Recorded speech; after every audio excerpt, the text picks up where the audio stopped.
पिछली बार जब बिलावल आया था ना, तो 2.5 हाथ की ककड़ी और 9 हाथ का बीज लेकर आया था। पर भारत ने इस बार ऐसी चाल चली कि पाकिस्तान का पूरा प्लान धरा का धरा रह गया। पुतिन और जिनपिंग के लिए नहीं, बल्कि शहबाज शरीफ के लिए। जानेंगे क्या है मामला। तो वहीं दूसरी तरफ आखिरकार बाइडेन क्यों लड़खड़ा गए और बाइडेन के लड़खड़ाने पर ट्रंप ने क्या कह दिया। जानेंगे जियोपॉलिटिक्स में क्या कुछ चल रहा है। आइए जानते हैं इन खबरों को विस्तार से। वैसे तो ये पहला मौका नहीं है, लेकिन इस बार कुछ अजीब ही लगा। कोलोराडो में अमेरिकी वायुसेना की एकेडमी का एक कार्यक्रम था और यहाँ अमेरिकी राष्ट्रपति जो बाइडेन धड़ाम से गिर पड़े। सैन्य अधिकारियों को सम्मानित करने के बाद बाइडेन जैसे ही अपनी बाईं तरफ बढ़े, उनका पैर लड़खड़ा गया।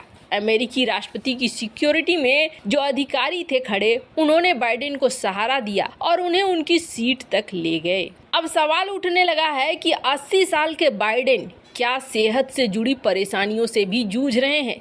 हालांकि उनके सेहत के बारे में राष्ट्रपति की तरफ से कोई जानकारी सार्वजनिक तौर पर नहीं मिली है, लेकिन अमेरिकी वायुसेना अकादमी में अंतिम डिप्लोमा देने के बाद बाइडेन सैंडबैग पर गिर गए।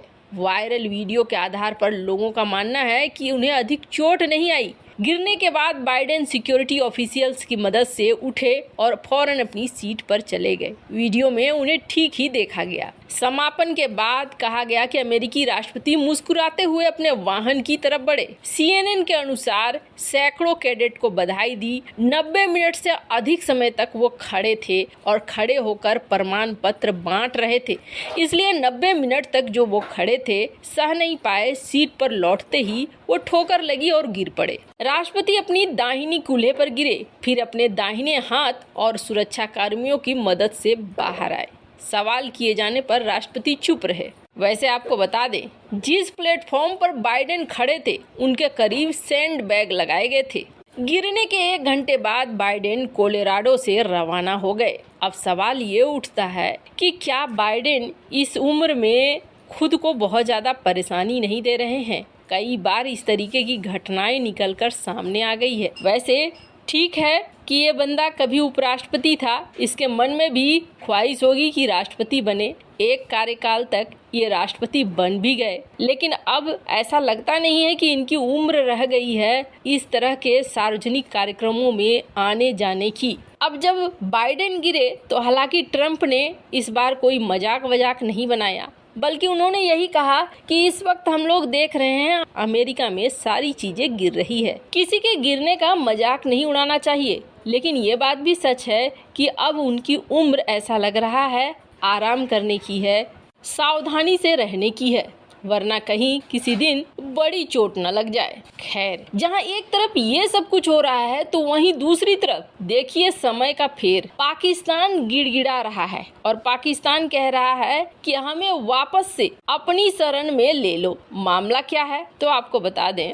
मामला ये है कि जब भारत ने आर्टिकल 370 हटाया था 2019 में, तब पाकिस्तान बहुत ज़्यादा बौखलाया था और पाकिस्तान ने बौखला कर हमारे देश से वापस बुला लिए थे अपना उच्चायुक्त को। और जब उच्चायुक्त को बुला लिया, राजनीतिक संबंधों को घटा दिया, तो भारत की तरफ से भी यही किया गया। भारत ने भी अपने उच्चायुक्त को कथित तौर पर वापस बुला लिया। अब पाकिस्तान को सब कुछ समझ में आ रहा है और पाकिस्तान को ऐसा लग रहा है कि भारत के साथ दोस्ती बनाना चाहिए।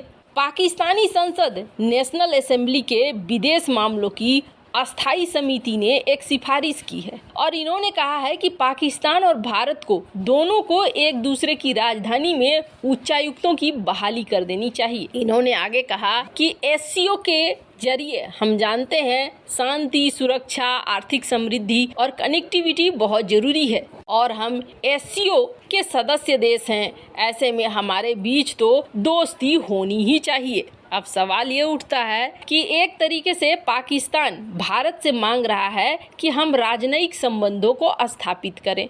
अब इस देश के साथ राजनयिक संबंध कैसे स्थापित किए जा सकते हैं? जब बिलावल भुट्टो पिछली बार भी आया था, एससीओ की मीटिंग के बहाने आया था। इस बहाने आकर भी यहाँ इसने अपना पुराना राग छेड़ा और कश्मीर मामले की बात उठा दी।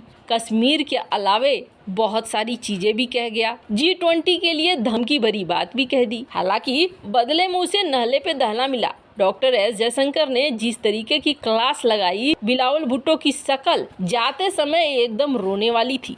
जैसे भारत से पाकिस्तान की क्रिकेट टीम अगर हार कर जाती है तो उन्हें हमेशा डर लगा रहता है कि हम जब उतरेंगे तो हमारे देशवासी क्या हाल करेंगे। वैसा ही हाल कुछ बिलावल भुट्टो का था। बिलावल भुट्टो से न तो हाथ मिलाया और न ही उसकी बातों को कहीं जमे रहने दिया डॉक्टर एस जयशंकर ने। डॉक्टर एस जयशंकर ने सीधे सीधे पूछ दिया, पीओके कब खाली कर रहे हो, यानी मुंह की बात मुंह में रख दी। इसके अलावे उन्होंने ये भी साफ कर दिया कि ज्यादा सियाना मत बनो, तुम्हें बुलाया इसलिए है क्योंकि तुम एससीओ के मेंबर हो, वरना हमें पाकिस्तान के साथ कोई बहुत ज्यादा सहानुभूति नहीं है।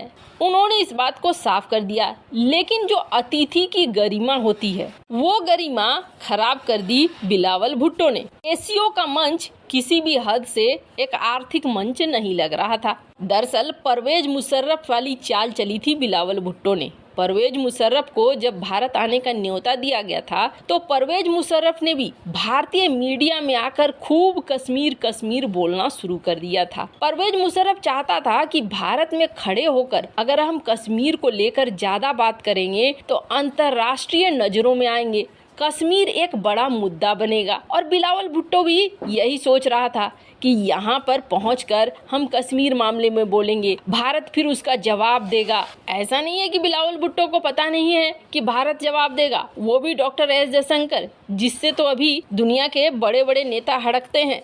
लेकिन वो चाहता था ये मुद्दा गर्म हो, और ये मुद्दा गर्म होगा तो अंतर्राष्ट्रीय स्तर पर फैलेगा। अब इस मुद्दे को उठाकर एक अंतर्राष्ट्रीय मुद्दा बनाने की कोशिश की। एक बार फिर से कुछ ऐसी ही कोशिश थी जिसको भारत ने अपनी एक चाल से हैरान करके रख दिया। चीन, रूस, पाकिस्तान, ईरान की सदस्यता वाली एससीओ की बैठक वर्चुअल हो रही है, ये तो हमने आपको बता ही दिया। यहाँ पर शहबाज शरीफ आने वाला था, लेकिन शहबाज शरीफ को यहाँ आने नहीं दिया गया। आपको बता दें, कहा जा रहा है कि G20 की बैठक में जिनपिंग और पुतिन दोनों पहुंचेंगे, लेकिन G20 का मेंबर शहबाज शरीफ है नहीं, इसलिए G20 की बैठक तो भारत में होस्ट होगी, पर एससीओ की बैठक वर्चुअल होगी। ऑनलाइन आओ और जितना चिल्लाना है चिल्लाओ और चिल्लाकर वापस चले जाओ। वैसे धीरे धीरे एससीओ का महत्व भी घटता जा रहा है। क्या आपको लगता है एससीओ का महत्व अब घट रहा है? कमेंट कर अपनी राय जरूर बताएं। जल्द मिलते हैं अगले वीडियो में नई खबर के साथ।